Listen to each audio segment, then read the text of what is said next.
when you purchase a citrus tree, and you want to put it in a big pot, firstly you need a pot that's a reasonable size.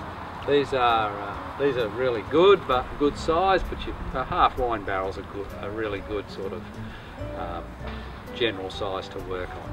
Always use a top quality potting mix. Don't ever scrimp on the potting mix. It's a false economy. Get a good potting mix that's got some nutrient in it, that's got water crystals, it's got all the good things. So don't try and save money there. It's a false economy.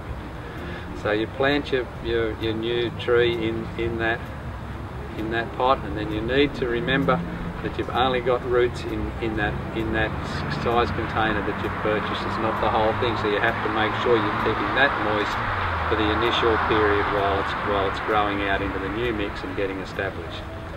And no real need to feed it if you've got a top quality potting mix until you start to get some root growth. So just start with your seasonals, feeding your spring and your autumn and a couple through the summer to keep it going and keep the growth happening with your new plant.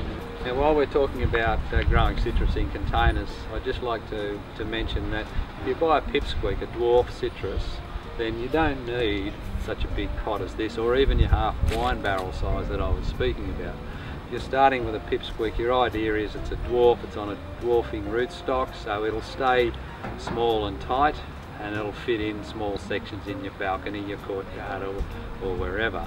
So, you know, a 30 centimetre pot is probably a good size, maybe a fraction bigger, and that'll grow nicely in that size. So you just the same care, you don't need such a big pot when you're using a dwarf citrus.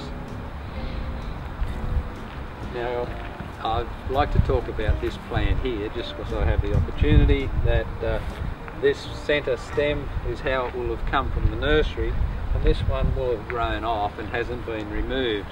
I like to try and keep this single centre stem so that it's a good base for the tree, and this sort of is a bit of an odd shape. So as the shoots come out, side shoots of your central leader, when you've planted your tree, just rub those side shoots off and you won't get this off to the side. You'll keep your nice shape and form to the tree. Also any rootstock shoots from below the graft, which is here, you also need to keep rubbed off.